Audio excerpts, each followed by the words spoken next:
Hello everyone, welcome in शिप्रोनॉमिक्स channel. Student, current affair का जो नया सेशन मैंने स्टार्ट किया है मेरे ऐप पर, और उस सेशन में आपको इस तरीके के जो आज मैं आप लोगों को एक न्यूज़ में डिटेल में बताने जा रही हूँ, उस तरह के आप लोगों को हर अपडेट्स जो हैं डिफरेंट डिफरेंट न्यूज़पेपर से अवेलेबल होते हैं। जैसे बिजनेस स्टैंडर्ड से होंगे, द हिंदू से होंगे। तो जो भी करंट अफेयर से जुड़े हुए न्यूज़ हैं उसके लिए आप मेरे ऐप के करंट अफेयर्स के कोर्स को सब्सक्राइब कर सकते हैं। अब देखिए स्टूडेंट, जैसे इकोनॉमिक्स जो है वो एक स्टैटिक सब्जेक्ट नहीं है, वो एक करंट से जुड़ा हुआ सब्जेक्ट है। तो इकोनॉमिक्स के जो करंट अफेयर हैं वो हमारे लिए काफ़ी इंपॉर्टेंट होते हैं डिफरेंट एग्जाम्स के लिए। तो आज के इस वीडियो में मैं ऐसे ही आपको कुछ करंट के टॉपिक्स बताऊंगी जो आपके एग्जाम्स के लिए काफ़ी इंपॉर्टेंट है। First of all, let me introduce myself. I am Dr. Shipra Srivastava. This is my mobile number 9320634901. You can message me on this number. And student, आप मेरे ऐप को गूगल प्ले स्टोर से download भी कर सकते हैं। मेरा app Google play store पर अवेलेबल है, क्योंकि अभी हमारे ऐप से कुल 18,000 स्टूडेंट जुड़ चुके हो आप लोग, और कुछ जो नए स्टूडेंट आए हैं उनके मुझे पर्सनल मैसेजेस आते रहते हैं कि मैम ऐप को कहाँ से डाउनलोड करें और कैसे डाउनलोड करें। तो इस ऐप को you can download this app from Google play store. तो चलिए स्टूडेंट, स्टार्ट करते हैं। India Maldives sign to currency swap agreement. Maldives और इंडिया के बीच में टू करेंसी स्वैपिंग का एग्रीमेंट साइन किया गया है। जैसे आप देख सकते हैं, पीएम मोदी और मालदीव के प्रेसिडेंट मोहम्मद मोजियो जो आए थे इंडिया, इन दोनों ने टू करेंसी स्वैप का एग्रीमेंट साइन किया है। अब ये तो है करंट अफेयर का पोर्शन, लेकिन इसके जो स्टैटिक पोर्शन होते हैं वो आपके एग्जाम के लिए काफी इंपॉर्टेंट होते हैं। आप लोगों में से कई स्टूडेंट पूछते हो कि मैम जो करंट अफेयर का टॉपिक है हूबहू वही टॉपिक क्यों नहीं आता, वैसे ही क्वेश्चंस क्यों नहीं पूछे जाते। जैसे ये क्वेश्चन है, तो इसमें आपके लिए क्या है, आपके लिए टेक अवे क्या है, इसको आपने देखना है। आपके लिए स्टैटिक पोर्शन इसमें करंट अफेयर का क्या क्रिएट हो गया, करेंसी स्वैपिंग। तो करेंसी स्वैपिंग क्या होती है, इस पर आपको ज्यादा ध्यान देना है, और करेंसी स्वैपिंग की जरूरत क्यों पड़ती है, ये टॉपिक इंटरनेशनल इकोनॉमिक्स का टॉपिक है। तो सबसे पहले देखो यहाँ पर जो बात की गई है, India extended to currency swap agreements to the Maldives including an agreement worth $400 million and 3,000 crore. ठीक है, अब इससे रिलेटेड हमारी आरबीआई का जो स्टेटमेंट है, reserve bank of India entered into a currency swap agreement. What is currency swap agreement? I'll tell you later on. Under the SARC currency swap framework 2024-27 on Monday, October 7, 2024. तो ये पहले हो चुका है और इसी की एक कड़ी के रूप में अभी मालदीव के साथ भी एक एग्रीमेंट हुआ है।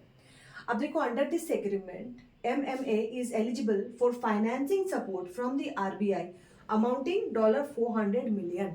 ठीक है, तो ये है हमारा करंट अफेयर का पोर्शन। अब मैं आपको पहले समझाऊंगी कि व्हाट इज करेंसी स्वैप। तो करेंसी स्वैप जो है, देखो करेंसी स्वैपिंग को समझने के लिए सबसे इम्पॉर्टेंट मैं बहुत ही आपको प्लेन लैंग्वेज में बताऊंगी ताकि ये कॉन्सेप्ट आपको समझ में आए, और इस पर एक वीडियो मैं पहले भी बना चुकी हूँ।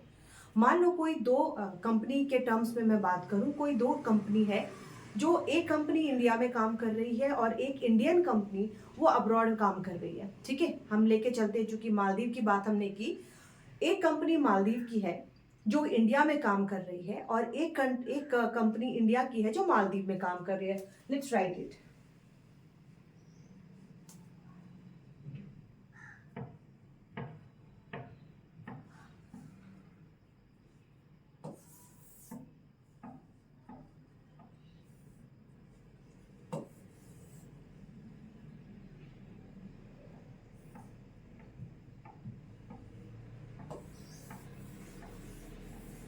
ठीक है, यहां पर एक इंडियन कंपनी है और इधर हम ले लेते हैं मालदीव।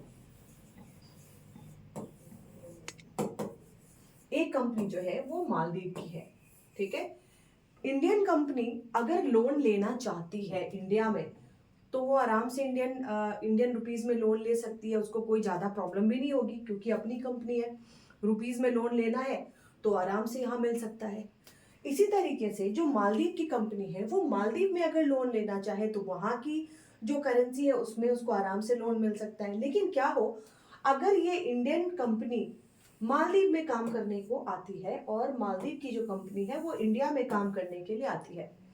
अब मालदीव की कंपनी को अगर इंडिया में लोन चाहिए होगा तो उतनी आसानी से और जितनी आसानी से इंडियन कंपनी को इंडिया में लोन मिल जाता है उतनी आसानी से मालदीव की कंपनी को नहीं मिलता है।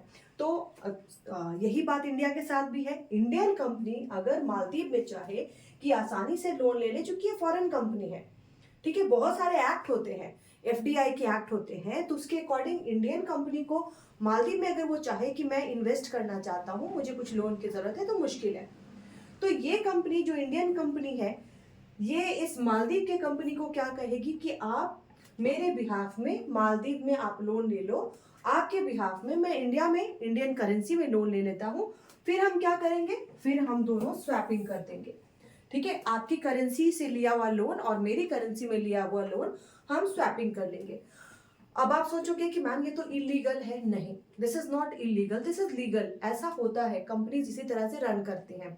अगर करेंसी स्वैपिंग नहीं करेंगे तो वहाँ जैसे जो फॉरेन डायरेक्ट इन्वेस्टमेंट करते हैं वहाँ की करेंसी में लोन लेना उनके लिए मुश्किल होती है, लेकिन जो वहाँ की कंट्री है, वहाँ की कंट्री की जो कंपनी है उनके लिए ईजी होता है।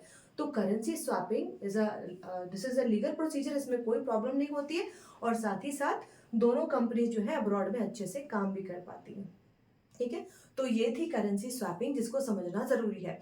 तो स्टूडेंट, इस तरह के बहुत सारे करंट अफेयर के टॉपिक मेरे द्वारा मेरे ऐप में करंट अफेयर ऑफ इकोनॉमी का एक कोर्स चलाया जाता है जिसमें मैं डालती हूँ। ये कोर्स मैं दोबारा से स्टार्ट कर रही हूँ और इसमें आपको हर दिन के इस तरह के अपडेट्स जाएंगे, करंट अफेयर के टॉपिक और उससे जुड़े हुए static. That's all for today, bye bye.